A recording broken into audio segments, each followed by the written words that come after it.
Imagine a small room, not an unfamiliar space, but one so familiar that every crack in the wall has been seen hundreds of times. The light in the room is dim. It is lowered deliberately bright enough to see one another's faces, but not harsh enough to break concentration. There is no sound of machinery, no steady beeping marking the passage of time. Only warmth, breathing, and the slow, deliberate movements of the people present in the room. For most of human history, childbirth began in spaces like this. Not in hospitals, not under white lights, not surrounded by wires, screens, and charts, but within everyday life, among bodies that had given birth before, among experiences passed down, habits repeated, ordinary rituals of the time. We have grown accustomed to viewing childbirth through the lens of risk. The first questions we tend to ask are, how dangerous is it? What is the mortality rate? Is it safe? These questions are entirely reasonable, especially in a world where childbirth has become a medical event, measured, standardized, and controlled through technology. But if we begin only there, we miss something more fundamental. Because before childbirth became a case, before it was attached to medical records, before it was placed inside hospital walls, human beings were still bringing life into the world, not randomly, but according to structures that were remarkably coherent. These structures were not built by machines, but by experience. They were not standardized by protocols, but shaped through repetition across generations. In that context, childbirth was not a situation to be separated from life, but a threshold, a moment that was special, yet not unfamiliar, dangerous, yet anticipated, uncertain, yet not chaotic. What deserves attention is not the absence of technology, but the way childbirth was not detached from everyday life, how it was not treated as something to be isolated and controlled at all costs. This story, therefore, does not begin with how dangerous childbirth once was. It begins with a question that is asked far less often. When childbirth was not yet considered a medical event, by what logic was it organized? Who was present in that room? What roles did each person play? And why was childbirth arranged in this way for centuries? That question does more than take us into the past. It forces us to look back at the present, because to understand why childbirth looks the way it does today, we must first understand what existed before it changed. And from that small room, where the light is low, breathing grows heavier, and women sit waiting in silence, this story begins. Childbirth was not a medical case. If the room described in the opening shows where childbirth once took place, the next question we need to understand is who was present in that space and why that presence mattered so deeply. For most of human history, childbirth did not belong to medicine in the way we understand it today. It was not handed over to a separate profession, not organized around technical procedures, and not treated as a situation that needed to be removed from everyday life. Childbirth was, first and foremost, a social event. This does not mean it was unstructured. On the contrary, it was highly organized, but according to a different logic. That logic did not revolve around pathology. It revolved around relationships between people. When a woman went into labor in the pre-modern world, What followed was not a sequence of individual actions, but the activation of a community. News spread quickly without formal announcement. Other women in the household or the surrounding village knew it was time. They came not as observers, but as participants. The birthing space was therefore rarely occupied by only two people. It was a collective space, though not a chaotic one.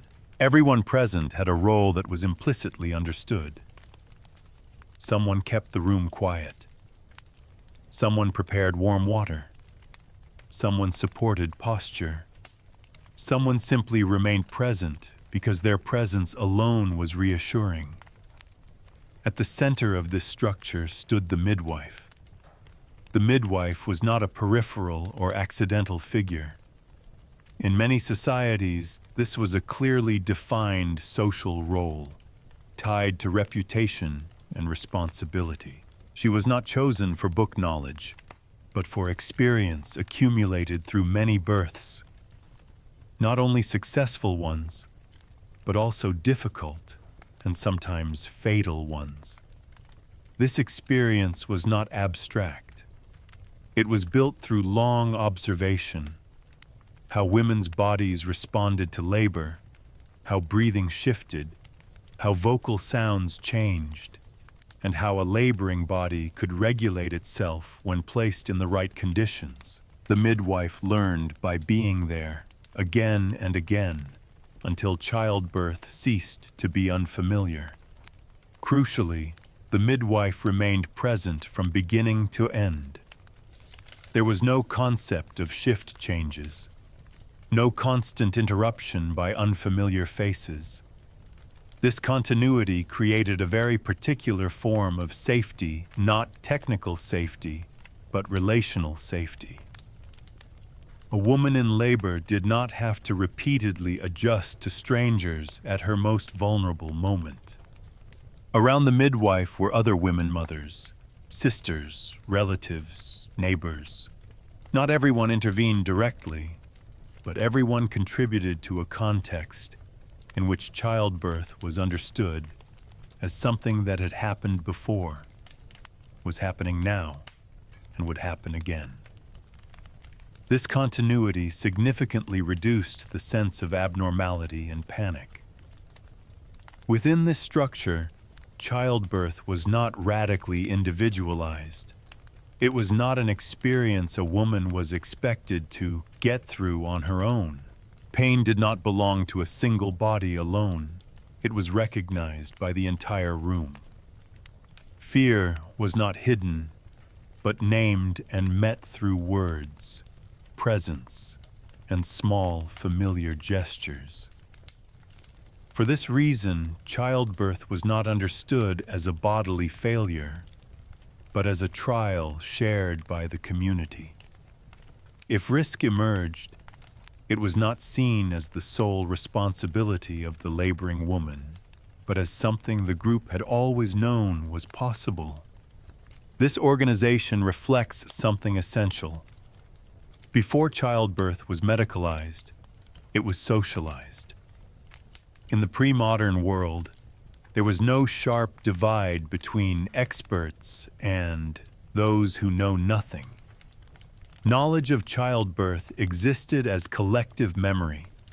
A young woman giving birth for the first time had already witnessed many births. Her body did not enter labor as something entirely unknown. She had heard those sounds, seen those movements, understood the shape that pain could take.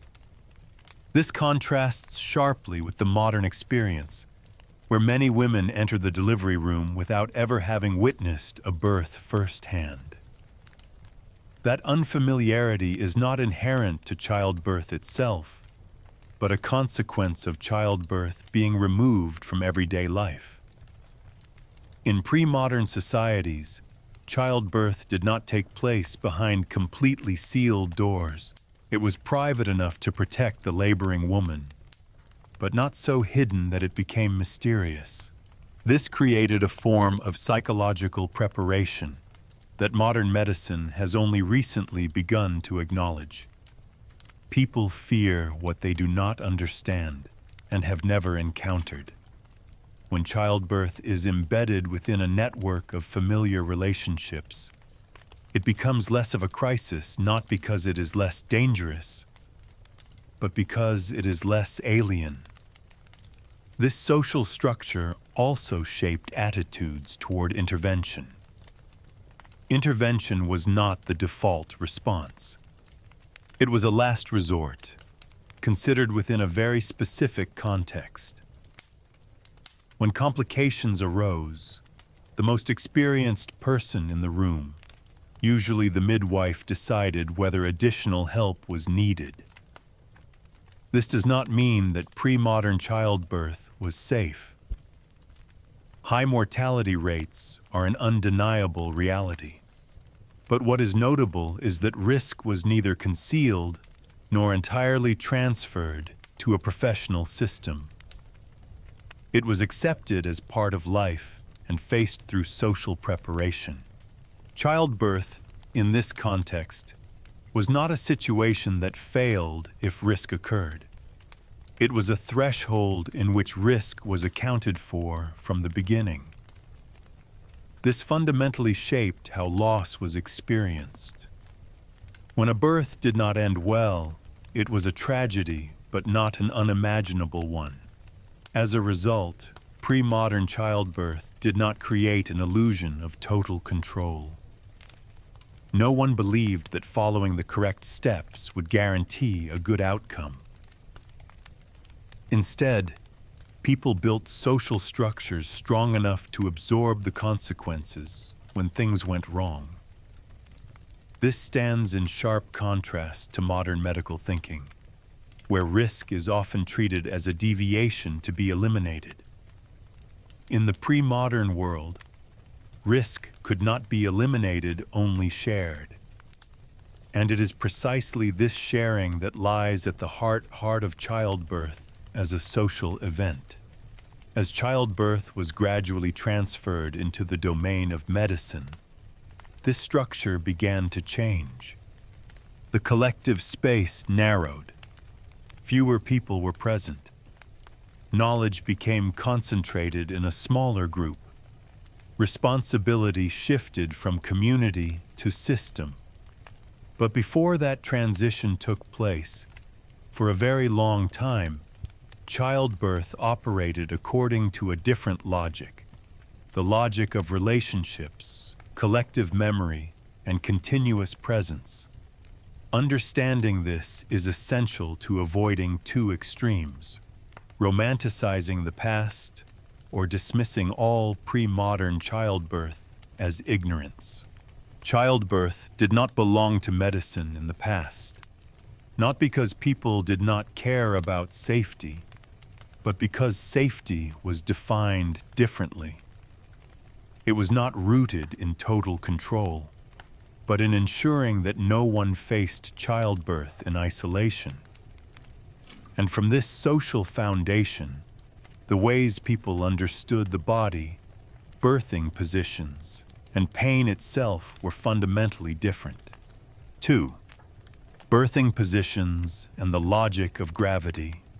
If the birthing space shows how childbirth was placed within everyday life, then birthing positions reveal even more clearly how people once understood the body and how it functions. This becomes most evident in the way past societies chose birthing positions. For most of human history, women did not give birth lying on their backs. This was not a minor detail nor a random custom. It was the result of centuries of repeated observation, watching how the body responds to contractions, how breathing shifts as pain intensifies, and how a laboring body instinctively seeks positions that allow it to continue. Historical sources, from medieval European illustrations to ethnographic accounts in Asia, Africa, and the Americas, show a striking consistency. During childbirth, women typically sat, knelt, squatted, or stood while leaning for support. Sometimes they leaned against another person. Sometimes they held onto ropes, door frames, or tree trunks. In many cases, they changed positions continuously, following the rhythm of their bodies rather than remaining fixed in a single posture. This reflects a fundamentally different understanding of the body. The body was not required to lie still and behave so that birth could proceed. It was allowed to move as part of the process. Movement was not interference. It was information. When one position ceased to help, the body sought another. In many European engravings and illustrations from the 14th and 15th centuries, women in labor are shown seated on low stools, legs apart, upper body leaning slightly forward. In front of them is the midwife, often kneeling low, observing rather than commanding. Around them are other women, preventing falls, offering water, wiping sweat, or simply remaining present. The birthing stool, often seen today as a strange historical artifact, appears in many cultures around the world. It was not a complex technical invention, but a simple tool designed to place the body in alignment with gravity. Sitting upright, with the body oriented downward, allows the body's natural pushing force to work together with gravity rather than against it. What is notable is this: none of this required modern anatomical knowledge to justify. People did not need diagrams of the pelvis to realize that pushing is more effective when standing or sitting upright. They needed only long observation across many births to know which positions allowed the process to unfold more smoothly. Even in the rare medical texts of the past that addressed childbirth directly, lying flat on the back was not the standard. In writings associated with the Trotula tradition, laboring women are advised to sit or half-sit and to change positions when they feel the need. This shows that even when childbirth began to enter medical discourse, bodily sensations still guided the process, rather than being fully overridden from outside. This approach appears just as clearly in ethnographic descriptions of childbirth in communities that remained minimally medicalized. In many parts of Southeast Asia, women give birth squatting, legs wide, torso inclined forward. In some African communities, women stand or kneel, holding on to a fixed support. Among many indigenous groups in the Americas, women are allowed to move freely, walking, shifting positions, adjusting posture throughout labor. In these contexts, no one orders the laboring woman to lie down, remain still, or follow a predetermined posture. The midwife observes and intervenes sparingly. She watches for exhaustion, breathing patterns, and signs of distress, but she does not remove the body's ability to regulate itself. This reveals a crucial logic. Gravity is not something to overcome, but an ally. When the body is upright, gravity assists the descent of the baby through the pelvis. When the body is allowed to tilt, rotate, or shift, pressure is distributed rather than concentrated at a single point. By contrast, the supine position, so familiar in modern childbirth works against this logic. When lying on the back, gravity no longer assists the process. The body must work harder to push, while movement is restricted. In the pre-modern world, there was little reason to choose this position. It did not benefit the body, and it served no other clear purpose. The widespread adoption of the supine position occurred only when childbirth was gradually transferred into hospital settings. There, the position offered clear advantages, not for the person giving birth, but for those observing and intervening. Lying flat allows clearer visual access, easier physical intervention, and more convenient use of instruments. The woman's body, once central, increasingly became a surface for procedure. This shift did not happen overnight. It unfolded alongside the growing authority of medicine and a strengthening belief that childbirth needed strict control to ensure safety. Within that framework, immobilizing the body began to make sense, at least from the system's perspective. But when we place the two images side by side, childbirth within everyday life, with free movement and gravity as support, versus childbirth in the hospital, with the body fixed and supine, we begin to see that the difference is not only technological, it is a difference in how the body itself is understood. In the pre-modern world, the body was seen as an agent that knew how to give birth. Pain, movement, and fatigue were not malfunctions, but signals. Childbirth was not a process to be controlled step by step, but one to be observed and accompanied. This perspective does not romanticize childbirth. It does not deny risk, but it acknowledges that within the limits of available knowledge and tools, the most effective support often meant not obstructing the body while it was working. For this reason, historical birthing positions were not the result of limited options, but of a deliberate choice to place the body at the center. Gravity, movement, and the subjective sensations of the laboring woman were not treated as sources of disruption, but as essential components of the process. Seen closely, the shift in birthing positions reflects a deeper transformation. It marks a movement away from trusting the body's internal rhythms toward trusting external control, from allowing the body to lead the process to allowing procedures to lead the body. Understanding this is essential for what comes next, because once the body is placed flat, movement is restricted, and gravity is no longer engaged. The experience of pain itself begins to change. Pain is no longer part of motion. It becomes a problem that must be managed. 3. The pain of childbirth.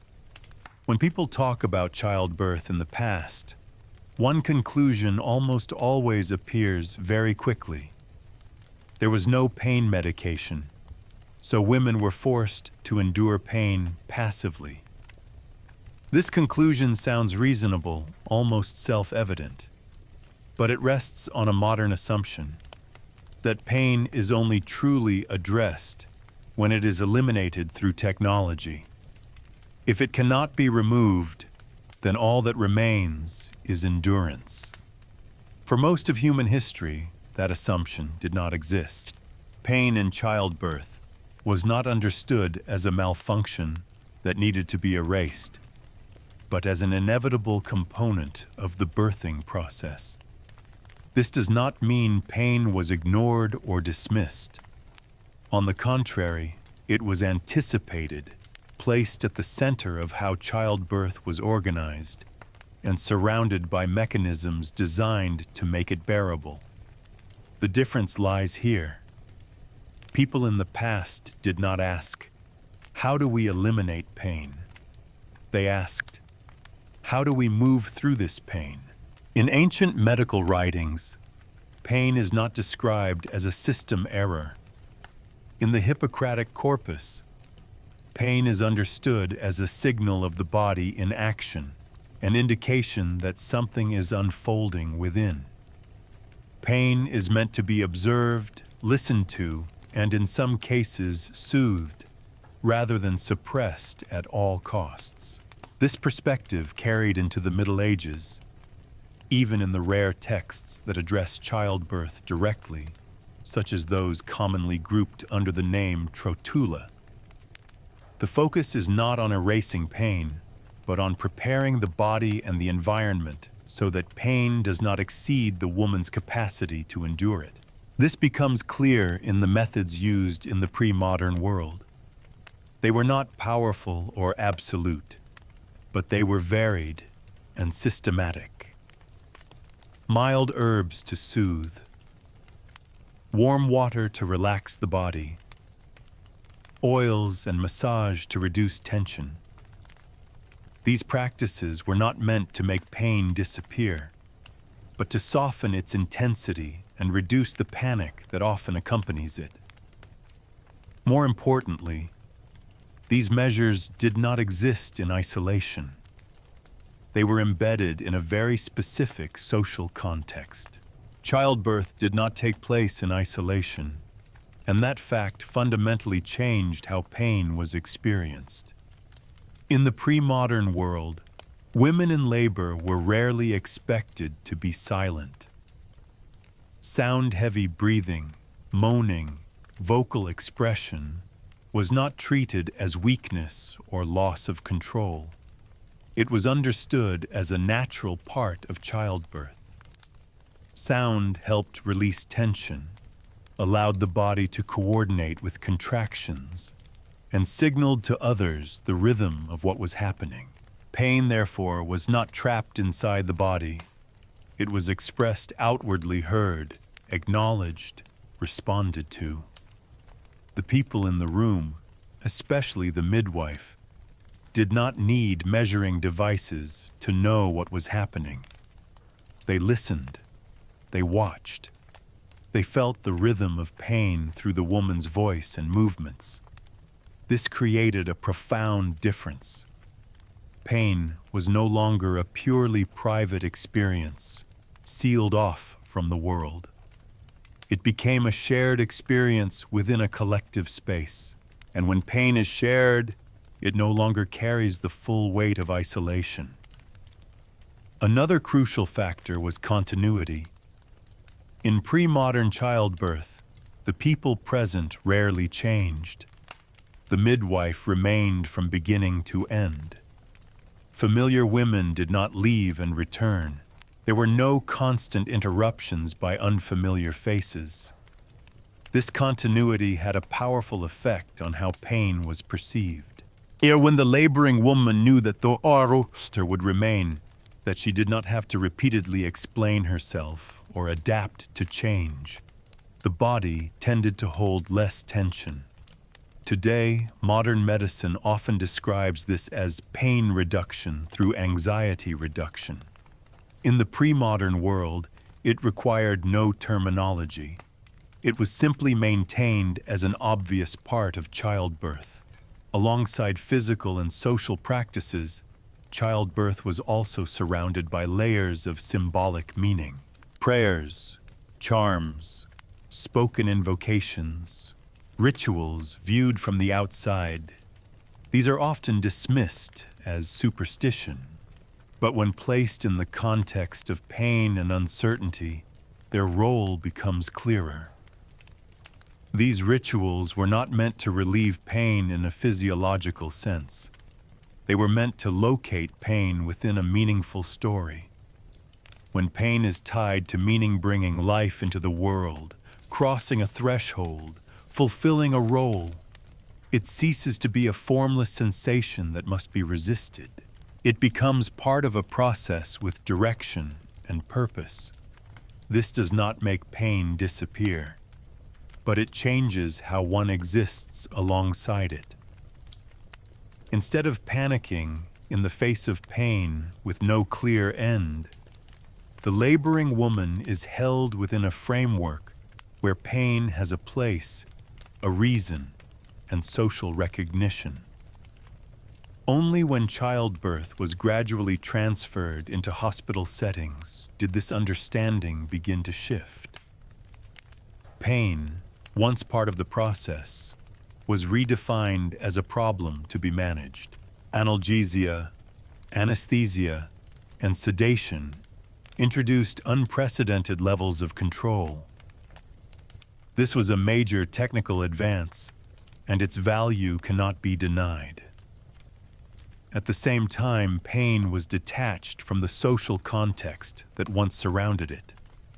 Childbirth became quieter, more individualized, and more dependent on equipment.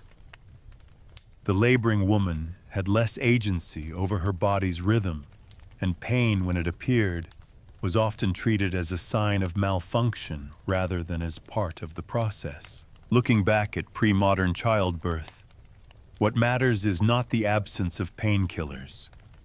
It is the fact that pain was not abandoned. It was anticipated, shared, and embedded within a network of support in which everyone in the room understood their role. To say that women in the past simply endured pain is therefore both inaccurate and impoverishing. They did not eliminate pain, but they did not face it alone, and they were not asked to strip pain of meaning from the experience they were living through. This difference becomes especially clear when we turn to situations in which childbirth did not unfold smoothly, when risk became reality, and when the limits of both experience and technique were laid bare. 4. The risk of death in childbirth. There is no way to speak honestly about childbirth in the past without confronting a heavy truth. Women and newborns died in large numbers during childbirth. This is not a marginal detail, nor a cold statistic that can be passed over lightly. It was a central part of the pre-modern experience of childbirth, and something every community understood clearly. No one entered childbirth believing that everything would certainly turn out well. Risk was not an abstract concept. It lived in collective memory, in stories that were retold, in the graves of children, and in the caution of those who had already witnessed loss. And precisely because risk was so evident, the way people faced it differed from how we often imagine. The danger of death in pre-modern childbirth came largely from causes we now recognize well: infection, uncontrolled bleeding, prolonged labor, or a fetus positioned in a way that made birth impossible by ordinary means. These situations did not require modern medical knowledge to be recognized. People knew when a birth was not going well. They knew when labor had gone on too long. They knew when a mother was losing too much blood. They knew when a child could not be born in the usual way. The difference lay here. They often lacked the ability to intervene effectively. In the pre-modern world, the limits of intervention were clearly understood. Midwives and experienced women knew that some births exceeded what they could manage. But rather than believing that every risk could be fixed, they accepted that certain limits could not be crossed. This did not make loss less painful, but it shaped a different way of confronting tragedy. Tragedy was not seen as proof of technical failure, but as part of a deeply uncertain human condition. It was within this context that early medical intervention entered childbirth carrying enormous hope. From roughly the 17th and 18th centuries onward, childbirth in Europe increasingly attracted the attention of male physicians, especially surgeons. Advances in anatomy, along with the development of instruments, opened a new possibility: direct intervention to save the mother or the child in difficult births. In principle, this was a promising turning point. For the first time, childbirth was not only observed and supported, but could be actively managed. Instruments such as forceps were developed with a clear goal: to shorten labor and extract the infant when the mother's body could no longer do so on its own. Yet it was precisely here that a major paradox in the history of childbirth emerged. In the early phase of medical intervention, mortality rates did not decline as expected. In many places, they actually increased. This seems counterintuitive, but becomes understandable when placed in historical context. Medicine at this stage had made significant progress in anatomy, but remained largely ignorant of bacteria and infection. The concept of antisepsis did not yet exist. Physicians moved directly from autopsy rooms where they handled corpses to delivery rooms without washing their hands. Instruments were reused repeatedly, without any form of cleaning that would meet even the most minimal modern standards. The result was a phenomenon later clearly documented by historians. Puerperal fever, a postnatal infection, spread widely in medical institutions where physician intervention was most intensive. Ironically, in periods and places where childbirth continued to occur at home under the guidance of midwives, infection rates were sometimes lower.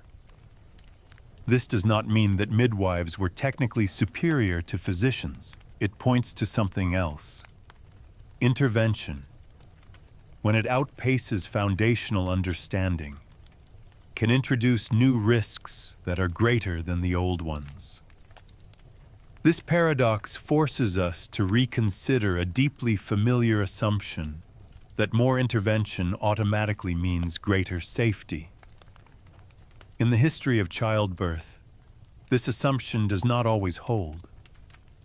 Safety depends not only on the degree of intervention, but on whether that intervention aligns with the level of knowledge and the actual conditions at hand. Another often overlooked factor is the shift in power.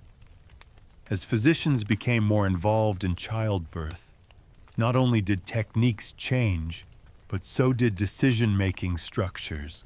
Authority gradually moved from the midwife who possessed continuous experiential knowledge to the physician who represented institutionalized knowledge and professional power. This shift did not occur quietly.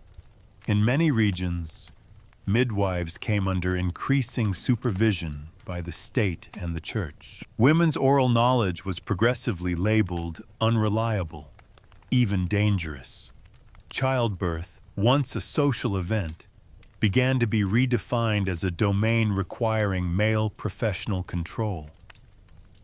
What is striking is that this rise in authority did not immediately produce greater safety. For decades, even centuries, childbirth existed in a transitional phase 1 in which intervention increased, but foundational understanding had not yet caught up. This was the period when the paradox of early medical intervention became most visible. The intention to save lives was genuine, but the outcomes were sometimes the opposite. From today's perspective, it is easy to judge the past. It is easy to say that if people had known about bacteria, if they had understood antisepsis, everything would have been different. That is true, but this view also obscures a more important lesson. The lesson is not that people in the past were ignorant. It is that intervention always requires proportional understanding. Pre-modern childbirth had high mortality rates. This is undeniable. But it also possessed a kind of honesty that modern childbirth sometimes lacks. No one believed risk could be completely eliminated. When early medicine entered childbirth with the belief that technique could solve everything, disillusionment was almost inevitable. From this paradox, modern medicine gradually learned crucial lessons about hygiene, antisepsis, the limits of intervention, and the fact that not every situation demands immediate action. but the path to these lessons was paid for with countless lives.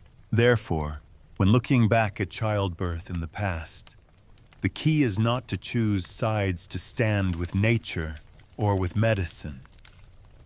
The key is to understand that childbirth passed through a long period of experimentation, failure, and adjustment, as humans learned how to intervene in a process they did not yet fully understand. The high risk of death in pre-modern childbirth was not only the result of limited technology, it was also the result of humans learning, often painfully, how to intervene in a process whose complexity exceeded their knowledge. The paradox of early medical intervention reminds us of this enduring truth. Good intentions are not enough to produce good outcomes without a solid foundation of understanding. For this reason, the story of childbirth cannot end with the question of whether it was safe or unsafe, and it forces us to ask a more difficult question. Safe by whose standards and at what cost? 5. Belief and ritual. Rituals, prayers, amulets, and religious symbols are often grouped under a single, convenient label: superstition. That label allows us to bypass a far more important question. What did these practices actually do for people in a context where technical control was extremely limited? As we have seen, childbirth was an event saturated with uncertainty. No one could know with certainty what would happen next. Even the most experienced participants could only predict within a narrow range. When knowledge and tools were insufficient to guarantee outcomes, people had to rely on other mechanisms in order not to be paralyzed by fear. Belief and ritual emerged precisely in that gap. In many pre-modern societies, childbirth did not unfold as a purely practical sequence of actions, but as a rite of passage. A woman was not only giving birth to a child, she was crossing into another threshold of life. Rituals marked that threshold. They helped those around her recognize that something significant was happening, and they helped the woman herself situate her experience within an intelligible order. These rituals were not always elaborate. Often, they were small. A familiar prayer recited aloud, a symbolic object placed near the bed, a hymn whispered while waiting. Yet it was the repetition of these details across generations that created a sense of stability within an event that was otherwise volatile and unpredictable.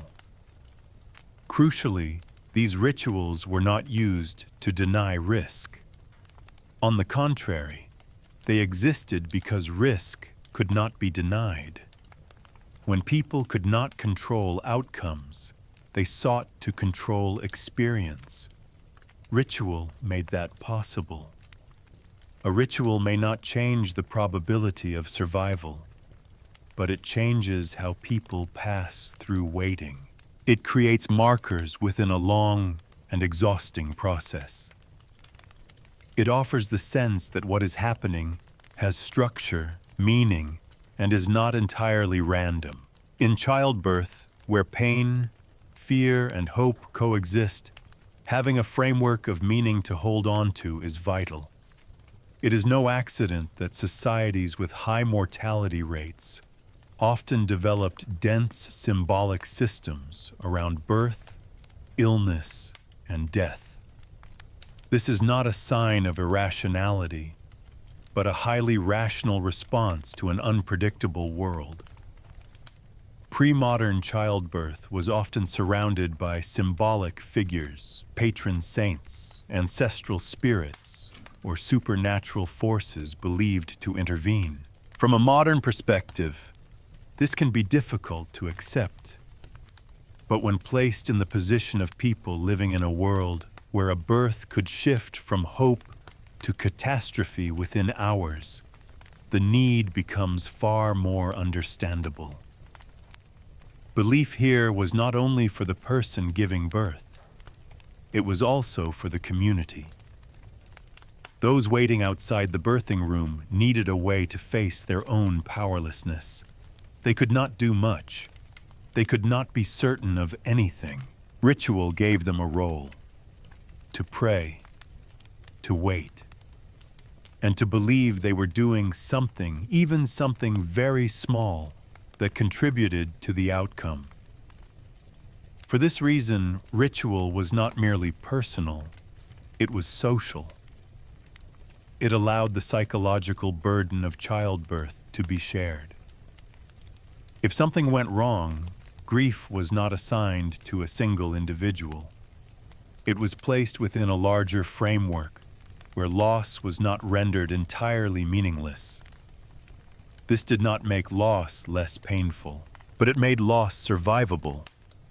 In many societies, childbirth rituals also functioned as a way of transmitting knowledge and expectations.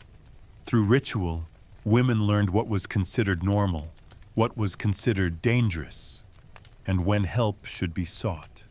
Ritual, then, was not only symbolic, it was a social language that guided behavior.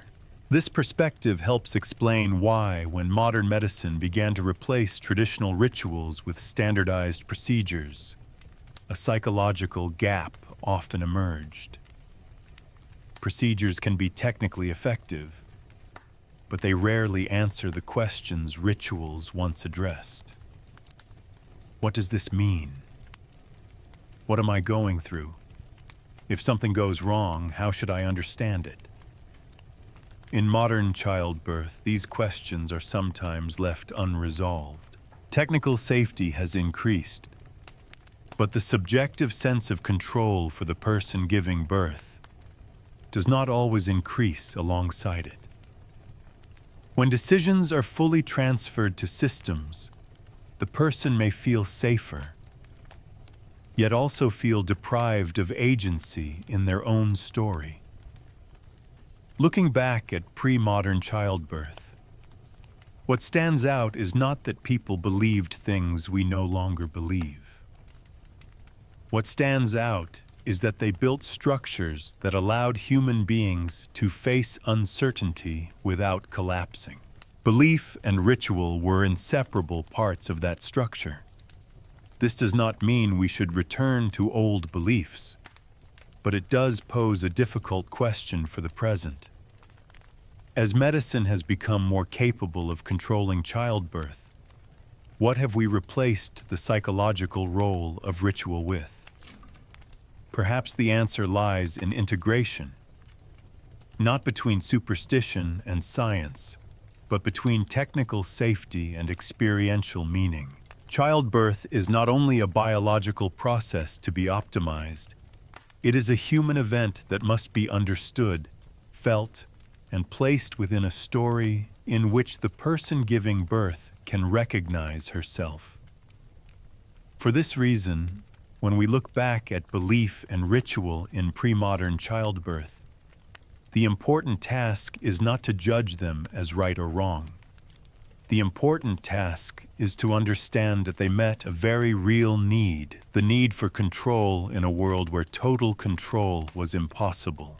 And when childbirth fully entered the hospital, when ritual was replaced by procedure, when belief was replaced by data, the question of control did not disappear. It simply took a different form. 6. When childbirth entered the hospital. When childbirth entered the hospital, the first thing that changed was not technology. It was who had the authority to decide what was happening. This shift did not occur overnight, nor did it happen uniformly everywhere.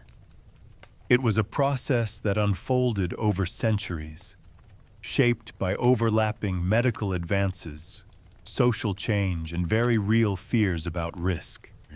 But whether gradual or rapid, the outcome was largely the same. Childbirth moved out of everyday life and into a space defined by professional expertise. In this context, the hospital was not merely a location, it was a system of power. Previously, childbirth was organized within familiar networks of relationships.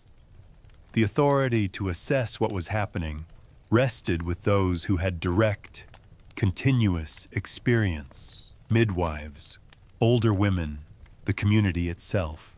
As childbirth moved into hospitals, that authority gradually shifted to a different group: doctors, nurses, and procedural systems. This transfer was initially driven by a legitimate and urgent goal: reducing mortality. Advances in hygiene, antisepsis, anesthesia, blood transfusion, and surgery did in fact save countless lives. This cannot be denied, and any account that ignores this reality would be fundamentally dishonest. But alongside these benefits, a deeper change also took place. Childbirth came to be understood less through the lived experience of the person giving birth, and more through measurable indicators: fetal heart rates, cervical dilation, labor timelines. These numbers became the primary language through which childbirth was interpreted. That language brought clarity, but it also carried a consequence. What could not be measured was more easily dismissed: the subjective sensations of the person giving birth, the individual rhythm of the body, and psychological needs no longer occupied a central role in decision-making. From this point on, power began to be redistributed. The woman giving birth, once the subject of the experience, increasingly became the object of monitoring and intervention. Her body was placed in standardized positions. Time was divided into stages with defined limits.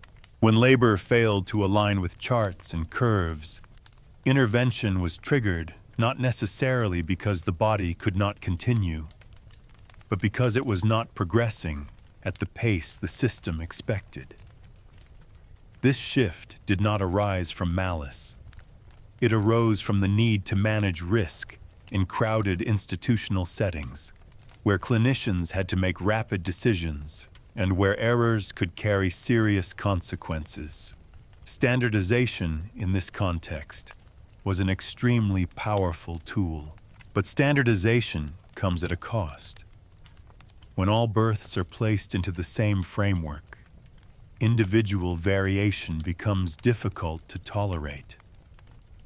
Bodies are no longer allowed to deviate too far from the norm, and when they do, instead of adjusting the environment to support the body, the system tends to adjust the body to fit the environment. This marks a critical reversal from pre-modern childbirth. Then, circumstances were shaped around the body. Now, the body is shaped to fit the circumstances. This transfer of power is also evident in the relationship between clinician and birthing person. The clinician brings not only knowledge, but authority. The person giving birth is encouraged to trust, comply, and hand over control. In many cases, this produces a sense of safety. In others, it creates a feeling of dispossession, of losing agency over one's own body. What is striking is that this transition is often presented as an inevitable narrative of progress. Hospital birth is framed as the obvious advancement, while home birth is associated with backwardness or danger.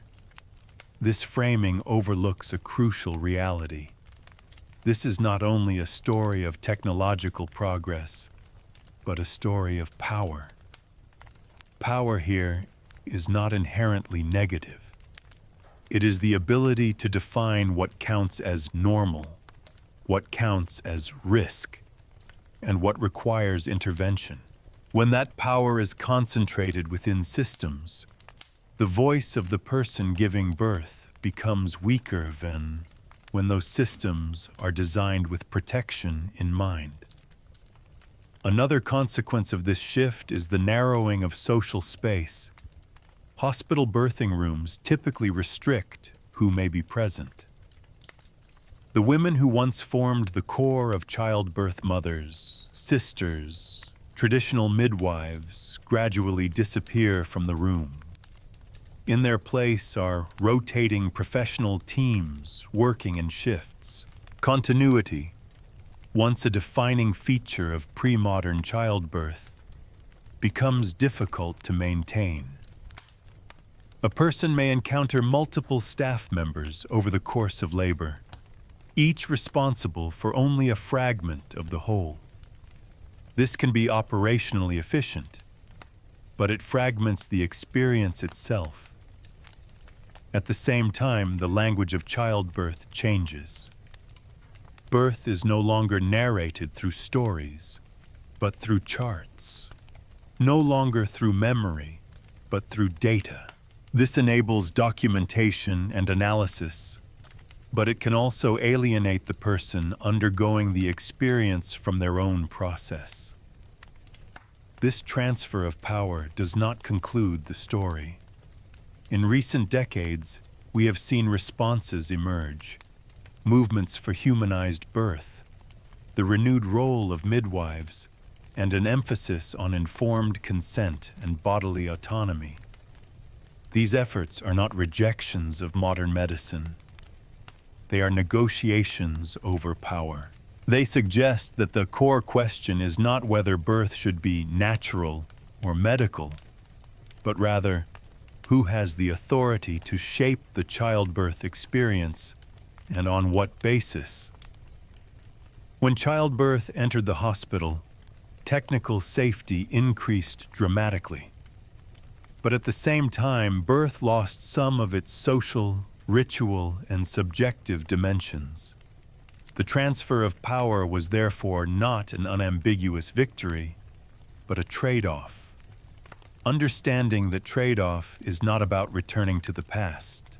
It is about recognizing that childbirth is not only a biological process, but a social one, defined by how societies organize power around the human body.